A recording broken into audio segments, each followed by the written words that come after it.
আসসালামু আলাইকুম দর্শক, সবাই কেমন আছেন? আশা করি সবাই ভালো আছেন। আমি আল্লাহর রহমতে ভালো আছি।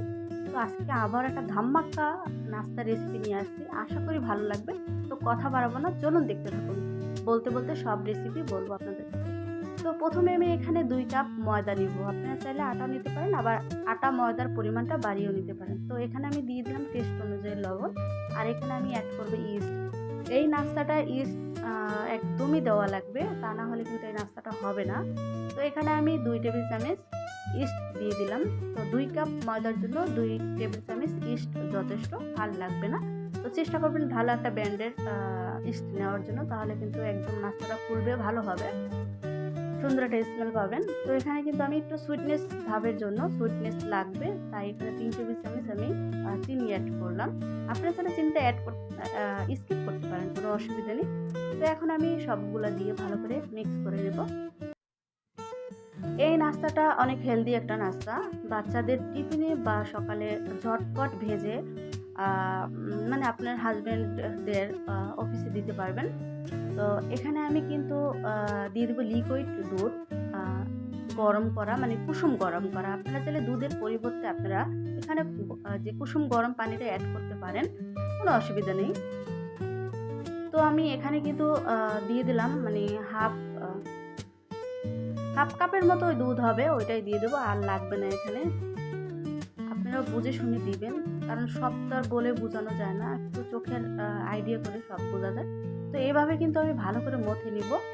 এটা যত সুন্দর করে মথে নেবেন ততই কিন্তু এই নাস্তাটা ফুলবে, আর খেতেও কিন্তু অনেক ভালো লাগবে। তো আমি কিন্তু তেল দিতে আগে ভুলে গেছি, তাই এখন আমি তেলটা অ্যাড করে দিলাম।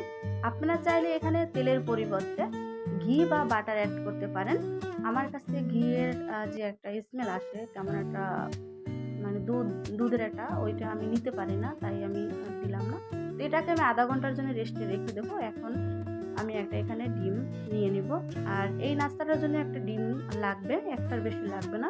তো ডিমটা আমি একটু ভালো করে ফেটিয়ে নিব। এই পুরো ডিমটাও লাগবে না, অল্প দরকার। তো আপনারা দেখলে বুঝতে পারবেন কেন এই ডিমটা আমি নিয়েছি। তো আধা ঘন্টা পর ফিরে আসলাম, ডিমটা ফেটিয়ে রেখে দিচ্ছি সাইডে। তো আধা ঘন্টা পর আমি ঢাকা তুলে দেখুন কতটা ফুলে গেছে। হাতে সময় নাই, থাকলে আরও যদি রাখতে পারেন আরও ফুলে যেত। তো এখন আমি চেপে চেপে এটার ভিতরে যে একটা বাতাস থাকে, ওই বাতাসটা বের করে নেব।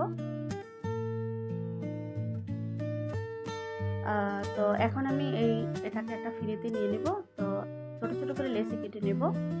আর আপনাদের ইচ্ছে মতো আপনারা সাইজ করতে পারেন, মানে কে কতটুকু করে লেচি কাটবেন সেটা আপনাদের ইচ্ছে মতো, কিন্তু আমার এইরকম ভালো লাগে, ছোট ছোট করে আমি করে নিলাম। তো এই 2 কাপে প্রায় 6 থেকে 7টা রুটি হবে, এটাই যথেষ্ট।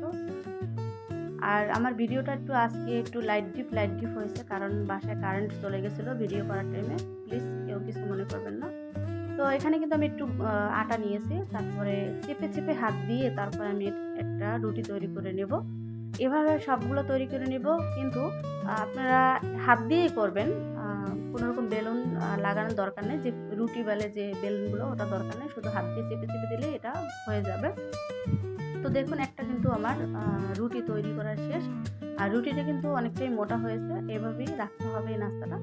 তো এটা আমি দিয়ে সাইডে একটু কেটে কেটে দেবো, দাগ কেটে, মানে যখন নাস্তা দেবো তখন এই কেটে কেটে দেওয়ার কারণে নাস্তাটা কিন্তু ফুলবে, আর ভিতরে মানে হিটটা যাবে, আর তখন এই নাস্তাটা ভালো হবে। তো আমি ছুরির সাহায্যে কিন্তু এই কাজটা করতেছি, দাগ কেটে দিতেছি, আপনারা এই কাজটা করবেন। তো এভাবেই আমি সবগুলো করে নেব। তো যারা দেখতে লাইক দিতে ভুলে গেছেন, প্লিজ একটা লাইক করে দিবেন, আর সম্পূর্ণ ভিডিও দেখে সুন্দর একটা কমেন্ট করবেন। আর যদি ভিডিওটা ভালো লাগে অবশ্যই ফ্যামিলিদের সাথে এই রেসিপিটা শেয়ার করতে পারেন।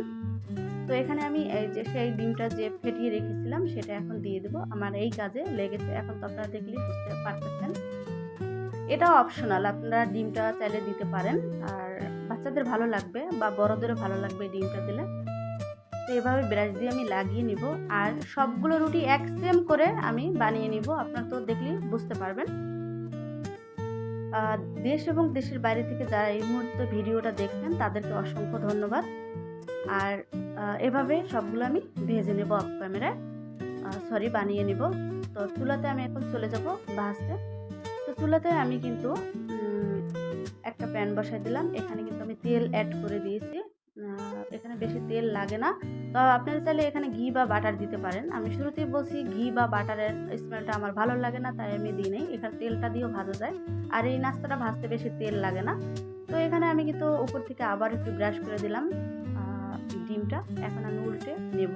আর এই নাস্তাটা কতটা ফুলছে সেটা আপনি দেখলেই বুঝতে পারবেন যে কতটা মোটা হয়ে গেছে ফুলে। আর এই কাজটা করবেন একদম কিন্তু লো হিটে, হাই হিট করা যাবে না, তাহলে কিন্তু উপর থেকে একদম পুরো ড্রাই হয়ে যাবে আর ভিতরে কিন্তু কাঁচা থাকবে, তখন নাস্তাটা খেতে ভালো লাগবে না। আর আপনাদের মতো অত গুছিয়ে সুন্দর করে কথা বলতে পারি না, প্লিজ যদি ভুল হয়ে থাকে ক্ষমা দৃষ্টিতে দেখবেন, বুঝে নেবেন একটু। এভাবে কিন্তু সবগুলো নাস্তা আমি ভেজে নেব। আর আমি কিন্তু এই নাস্তাটা খাওয়ার পরে ভয়েস দিয়েছি, বিশ্বাস করেন এত সুন্দর একটা নাস্তা বলে বোঝানো যাবে না। আপনারা প্লিজ রিকোয়েস্ট রইল, এই নাস্তাটা আপনারা বাসায় একবার হলেও ট্রাই করবেন ফ্যামিলিদের সাথে। তো ট্রাই করে খাবেন, দেখবেন ভালো লাগে। তো আমি আরও একটা এভাবে ভেজে নেব। এখানে কিন্তু আমি আর তেল অ্যাড করিনি, যেই তেল আছে ওইটাতেই হয়ে যাবে। তো আবারও উপর থেকে আমি একটু ডিম দিয়ে দিব। তো আগে মানে সাইড থেকে কিন্তু ফুলে যাচ্ছে, আপনারা তো দেখলেই বুঝতে পারবেন ফুলে ফুলে বড় হচ্ছে। তো আপনারা লো হিটে ভাজবেন। তো এভাবে কিন্তু আমি সবগুলা ভেজে নেব একটু লাল লাল করে। দেখুন কতটা ফুলে উঠছে, তার মানে এভাবে ফুলে উঠলে ভিতরে কোনো কাঁচা থাকে না। এই যে দেখুন, দেখলে তো বোঝা যাচ্ছে। তো আপনারা একটু এরকম গোল্ডেন ব্রাউন কালার করে ভেজে নেবেন। তো এভাবে আমার ভাজা শেষ। এখন আমি এখানে অফ ক্যামেরায় 2 টেবিল চামচ চিনি দিয়ে একটু শিরা করে নিয়েছিলাম, যে উপর থেকে রুটিগুলার সাথে একটু ব্রাশ দিয়ে লাগিয়ে নিব, তাহলে রুটিগুলা খেতে কিন্তু একটু সুইটনেস ভাব লাগবে, খেতে ভালো লাগবে। আপনারা চাইলে উপর থেকে দুধ আর চিনি দিয়েও দিতে পারেন, সার্ভ করতে পারেন, ভালো লাগে। তো আমি আমার চ্যানেলে সবসময় সহজ রেসিপি দিয়ে থাকি, চাইলে আমার চ্যানেলটা ভিজিট করতে পারেন। যারা এই মুহূর্তে ভিডিও দেখতে দেখতে আসছেন সবাইকে অসংখ্য ধন্যবাদ। আর নতুন বন্ধুরা যারা এখনও আমার চ্যানেলটা সাবস্ক্রাইব করে নাই, ভিডিও দেখছো, প্লিজ সাবস্ক্রাইব করে বেল আইকনটা প্রেস করে রাখবে, তাহলে দেখবে ভিডিও ছাড়ার সাথে সাথে নোটিফিকেশন চলে যাবে আর আপনার শুরুতে ভিডিও দেখতে পারবেন। এবার দেখুন কতটা মানে স্পঞ্জি আর কতটা সফট, দেখুন একদম মানে দোকানের চেয়েও অনেক সুন্দর হয়েছে, কি বলবো। দেখুন অসাধারণ একটা নাস্তার রেসিপি। তো যদি আপনাদের কাছে ভালো লাগে অবশ্যই শেয়ার করে দেবেন, বেশি বেশি একটু শেয়ার করে সবাইকে দেখার সুযোগ করে দিবেন। তো আর আমার ভিডিওটা সত্যি কেমন হয়েছে অবশ্যই কমেন্টে জানিয়ে দেবেন। আর কোন রেসিপি চান সেটাও একটু বলবেন। তো সবাই ভালো থাকবেন, সুস্থ থাকবেন, দেখা হবে নতুন কোনো ভিডিও নিয়ে। ওই পর্যন্ত সবাই ভালো থাকবেন আর চোখ রাখুন নেক্সট ভিডিওর জন্য। তো আল্লাহ হাফেজ।